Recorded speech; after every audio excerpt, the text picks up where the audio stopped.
Okay, axial SCX 10, part 1.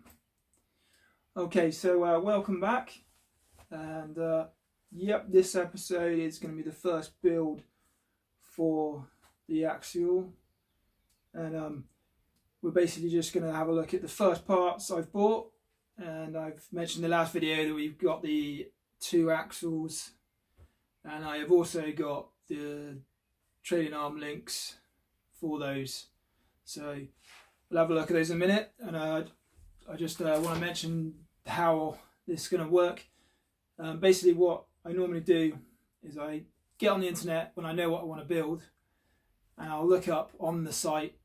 So I'll go to Axial site and I'll download anything manual wise, or any sort of pictures or descriptions of how it's built and what parts are needed. And this one, I went on the site and managed to get a parts list and pictures for that, so I kind of knew the parts I would need to find.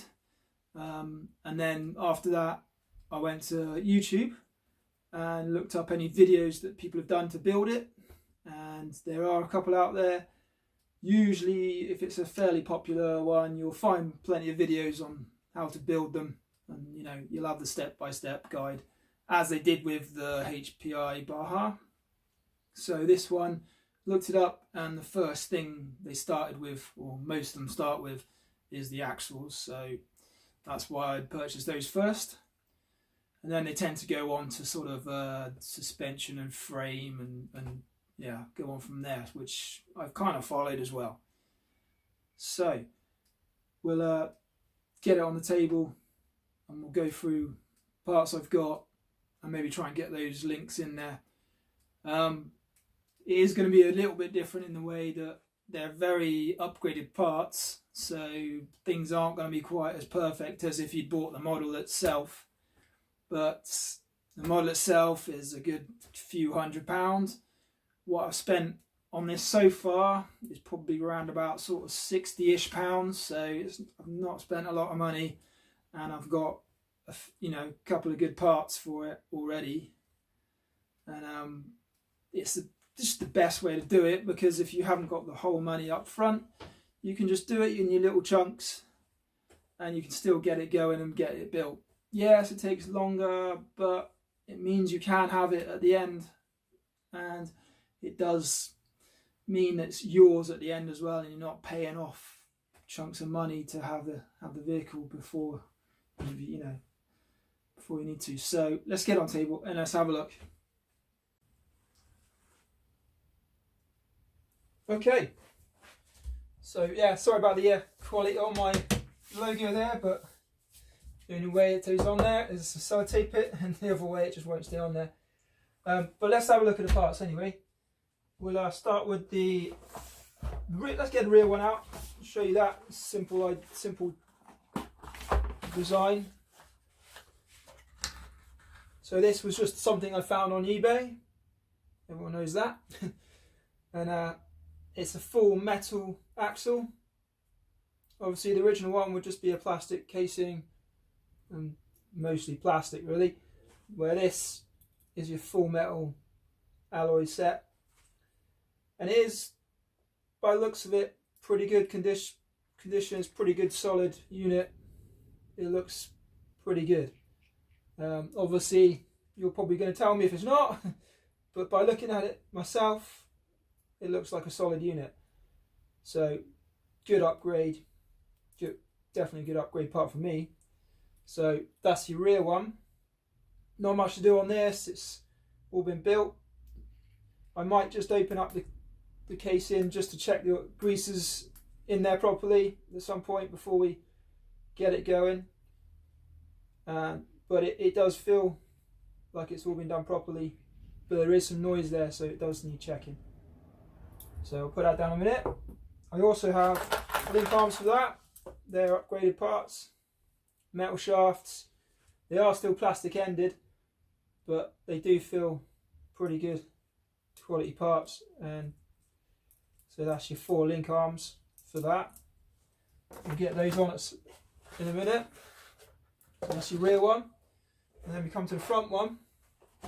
This one's pretty different. Same design, metal, solid, alloy, but it has a top mount for your servo.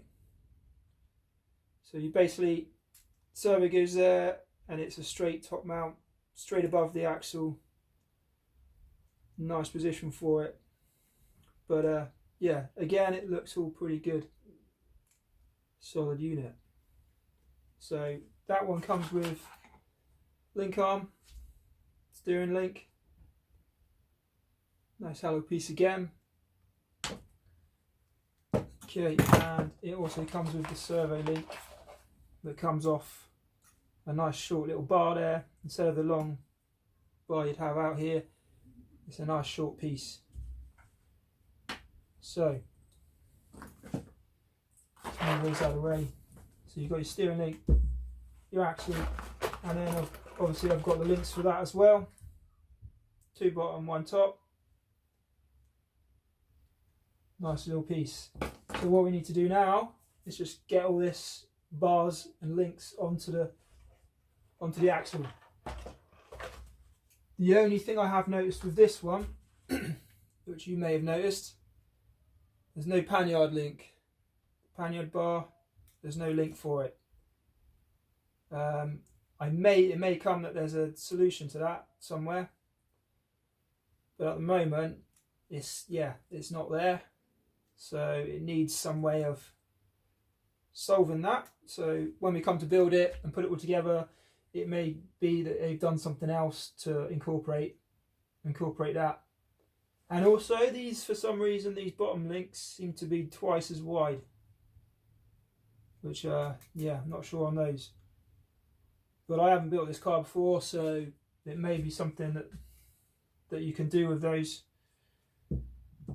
But when we start building it up, I'm sure it'll solve itself.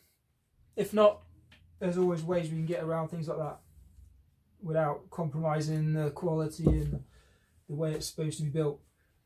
So we'll get this link arm on there first. So as per usual, also with custom parts, aftermarket stuff, the hardware isn't always the best because they just give you what they think you need. And on this one, they've given you the right size for this side, but on this side you're meant to put the link together, but the bolt wasn't long enough, so I've managed to find one that is long enough that I can do it with, so that you can get both arms on there and get it done. So let's button that up. The only problem is it means that the thread is just a little bit too long, but it just means there'll be a little bit of thread sticking out the top. I might be able to cut that down and redo it at some point, but it shouldn't be too bad, shouldn't be too long, we should be alright. So that one on there with the bar. You got a locking bolt there, so no worries about Loctite. The rest of the bolts I have gone over, so that this wasn't on there, this wasn't on. I've Loctited those all up, so they're all good. Just get this link bar done up with the right size. Sorry for using the rubbish Allen key set, but that's my next tool, is to get a proper one. There we go. So then you've got your link bar, your servo goes on here, that goes on your servo, gives you steering. I'm hoping that's the way anyway. It looks like it should, as long as there's enough length there. Otherwise we may have to find another bar that just brings it over a little bit more. But looking at it, should be alright. So that's your front one with the links. And then we've got a top one, which would go in here. for the link, and your two bottom ones. As you can see on here, there's a lot of room there. I don't know why. It may solve itself and work itself out. And also I'm going to have to find the hardware for these, because I just got the bars and not the hardware. It's the only downside of doing it yourself. You do have to buy and source the bolts and possibly bearings, but most of it you can buy and you'll get all the screws with them.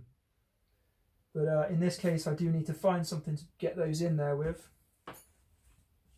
So we will get those links on there when we get the hardware for that, and we haven't got to worry about too much because we haven't got anything else ready yet in this sort of episode. So for now that's all pretty good. That's all done for the front, and it's all looking really good. The rear, you've got the links again, and you've got one link or two links on top that go off to the side, and I've managed to find a bolt that will go all the way through to hold those in place. So you just have one going that way off to the side, and another one shoots off that way off to the side. And that's quite a nice system because it's just one bolt holding them in, and you haven't got to worry about threading through plastic and losing the thread. It's just a nice nut and bolt system straight through. So if it fails, yes, you do lose both arms, but I reckon that's pretty good. You got both of them there, and they still got movement enough to be alright. And then obviously the bottom one again is the wide piece, so again we'll have to wait on those. But for now, that's all looking good for front and rear axle. So get on the comments, let me know what you think of those. Let me know if you think they're going to work, or I've just wasted all my money on the upgraded parts and have to start again. But they look alright to me, and I'm sure they're going to work once I get everything else in. The next step for this, I have got it. I've got an upgraded chassis for it. I've got the full, like a full kit of chassis kit. So it's got everything there it needs, including the battery box and the rear shelf for that. What I will do is I will show you just one piece, just to let you know, bit of a teaser on what it's going to be like. It's a little bit like that quality in the way it's all going to be metal, apart from, if I show you that one piece, there is some carbon in there. So yeah, that's your shelf for the top. So all the metal, all the extra pieces are all in nice alloy metals, gunmetal grey, and they're all really nice pieces. It's all, everything's been sort of reinforced with a couple of bolts. Rather, I think normally they'd have like one bolt in there, but it's like they've added twice as many, and all the carbon is very well supported, so it's a good quality carbon by the looks of it, so it's not something that's going to snap or break easily. Does look good quality. So the only thing I was worried about in this one is there's the sliders here, and the screws don't seem to be supported very well, but I think that's just mainly because it's got to stay flat. So that could have been done better, but it should be alright. It's not going to be sort of pushed and pulled around too much, so I think that'll be okay. Mainly this way it's going to be knocked or hit, so it's all good. So yeah, got the rest of that to come in next episode, and you'll see the rest of this chassis going together, and I'll get it all together, and then we'll see what these axles do and how they go on, if they'll go on. But I'm sure they'll be fine. I've got a good amount of ways of making them fit in a sensible way, so it doesn't look too botched together. Yeah, it should be all good. So join us next time. Please subscribe. If you enjoyed it, please like, comment on what you think. I really want to know if it's something that's going to work or I'm going down the wrong track. This is, my first real sort of from new build, apart from the cracking that I did last one. And so I just want to feedback. I'm sure I'm going down the right track, but it'd be nice to know. So put in a like, put some comments down, and please subscribe. See you on the next episode.